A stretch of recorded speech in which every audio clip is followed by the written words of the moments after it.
Halo semuanya, kalian pasti sudah tidak asing dengan kata konstitusi. Halo semuanya, di sini pasti kita sudah tidak asing mendengar kata konstitusi. Lantas, bagaimana sih proses terbentuknya konstitusi? Sejarah konstitusi itu seperti apa? Dan apa sih perbedaan antara konstitusi, konstitualisme, dan negara?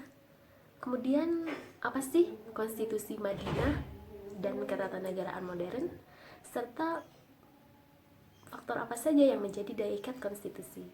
Di sini saya, Dini Mariati, dari jurusan Perbandingan Madhab dan Hukum semester 4 kelas A, akan menjelaskan hal tersebut yang dimana pembahasannya sudah terbahas di mata kuliah Hukum Tata Negara dan merupakan materi dari pertemuan ke-9 sampai ke-13.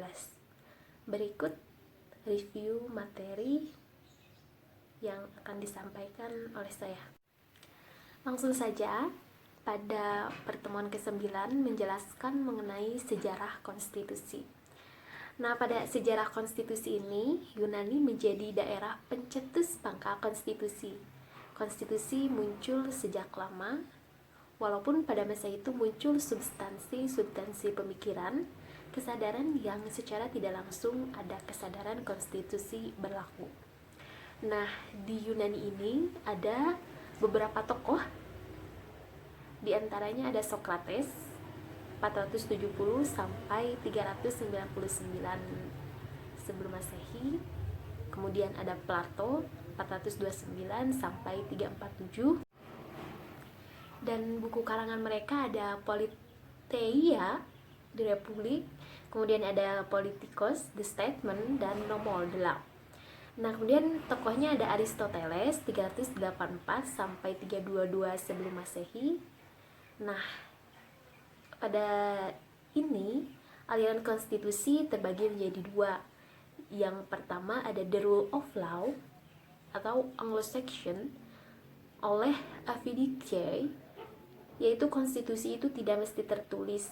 Nah, penganut aliran ini adalah Inggris. Kemudian yang kedua ada Reichstat atau Eropa kontinental, tokohnya oleh Immanuel Kant, Paul Laban, Julius Stahl, dan Fichte. Konstitusi itu mesti tertulis. Nah, kemudian kedudukan konstitusi itu yang pertama sebagai pembatas kekuasaan, yang kedua pengatur kekuasaan, dan yang ketiga penyamaan HAM. Dan selanjutnya ada dokumentasi konstitusi. Yang pertama ada Piagam Madinah. Ini merupakan yang tertua ya, 622 sebelum Masehi. Nah, pada Piagam Madinah ini ada yang mengakui dan ada yang tidak mengakui. Alasan yang tidak mengakui karena Piagam Madinah tidak. Selanjutnya ada Konstitusi Amrik 1787, Konstitusi Spanyol 1812, Konstitusi Norwegia 1814, Undang-Undang Belanda 1814, Konstitusi Italia 1848, Konstitusi Swedia 1866, Konstitusi Swiss 1874, Konstitusi Utsmaniyah 1876, Konstitusi Jepang 1889, Konstitusi Rusia 1918, Konstitusi Weimar Jerman 1919, Konstitusi Finlandia 1919, Konstitusi Australia 1920, Konstitusi Cekoslovakia 1920, Konstitusi Hongaria 1920, dan Konstitusi Yugoslavia.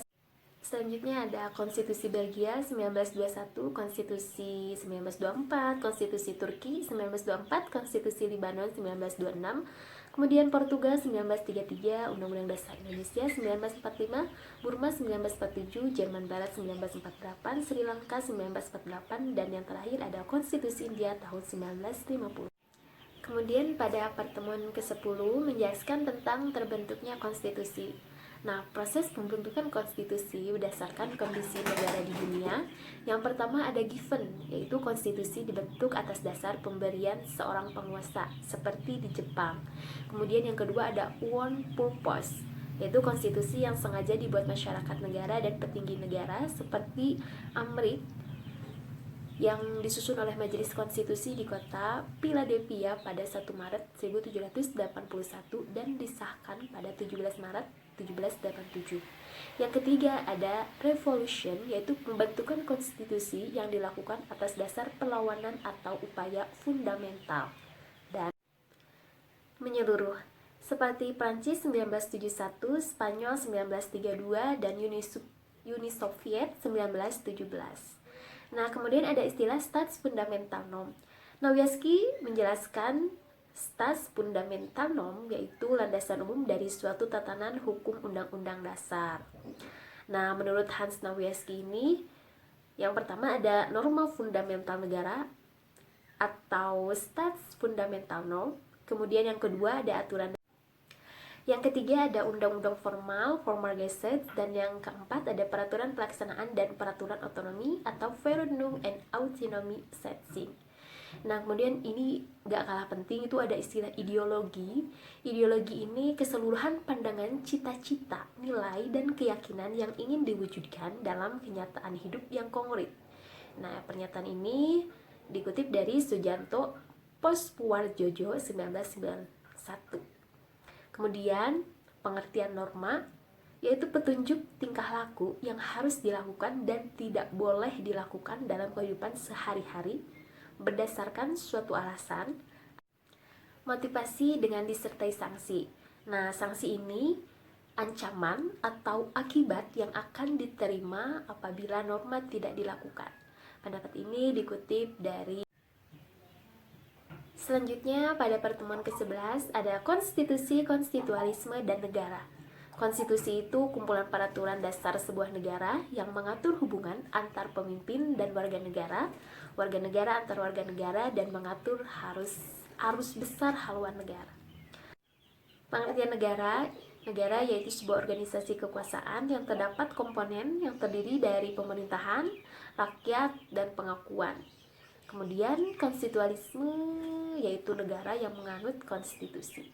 Nah, kepentingan konstitusi ini yang pertama, dasar dari berdirinya suatu negara beserta tujuan dan negara tersebut didirikan.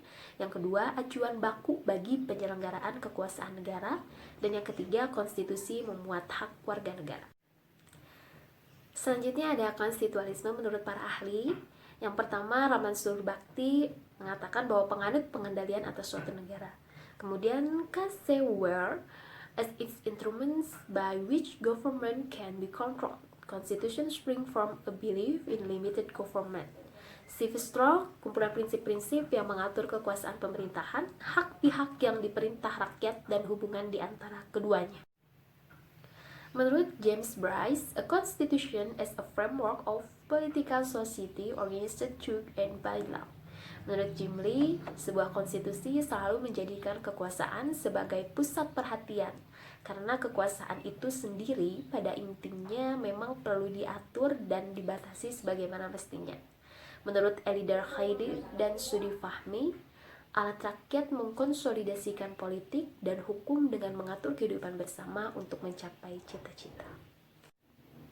Selanjutnya pada pertemuan ke-12 membahas tentang konstitusi Madinah dan ketatanegaraan modern.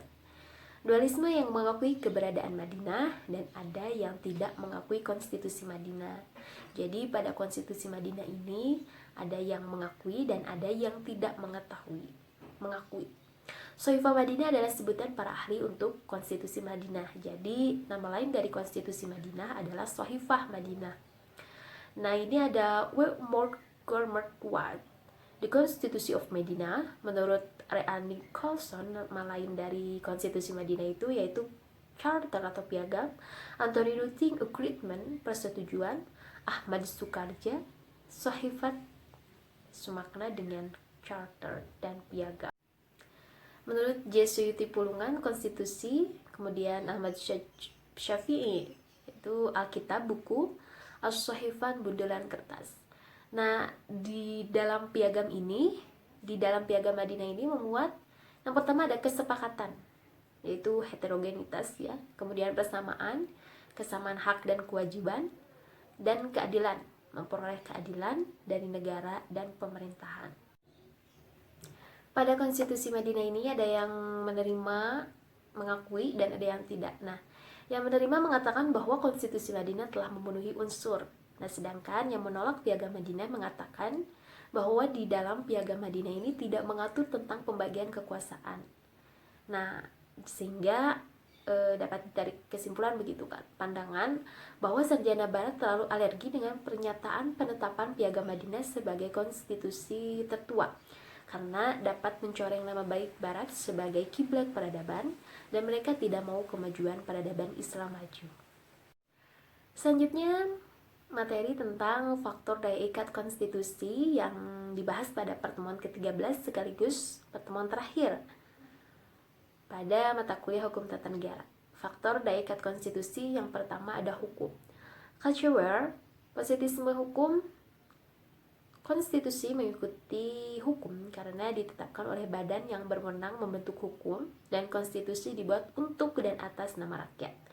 Yang kedua, faktor daya ikatnya yaitu politik. Kekuasaan tanpa hukum adalah zalim, hukum tanpa kekuasaan adalah lumpuh. Dan yang ketiga, ada moral atau kesadaran dari diri sendiri. Paul Scholten mengungkapkan bahwa keputusan moral adalah otonom atau teonom. Teonom adalah hukum abadi, yakni kehendak ilahi yang mengarahkan segala ciptaannya ke arah tujuan mereka, sebagai landasan yang terdalam dari hukum dan peraturan. Dalam moral juga dikenal sanksi, tapi bersifat lahiriah melainkan batiniah, seperti rasa malu dan menyesal. Review dari saya, review materi mata kuliah Hukum Tata Negara pada pertemuan ke-9 sampai ke-13, di mana pembahasannya meliputi sejarah konstitusi, terbentuknya konstitusi, kemudian ada konstitusi, konstitualisme, dan negara, kemudian ada konstitusi Madinah dan ketatanegaraan modern, serta faktor daya ikat konstitusi. Mudah-mudahan apa yang saya sampaikan bisa dimengerti dengan baik. Mohon maaf apabila masih terdapat kekurangan baik dalam teknis maupun pengucapan atau apapun itu, karena saya masih belajar. Mudah-mudahan bisa bermanfaat bagi kita semua, dan harapan saya mudah-mudahan kita bisa menggali lebih dalam mengenai pembahasan tersebut pada referensi lain, sehingga tidak hanya bergantung pada apa yang sudah dijelaskan. Demikian dari saya, kurang lebihnya mohon maaf. Wassalamualaikum warahmatullahi wabarakatuh.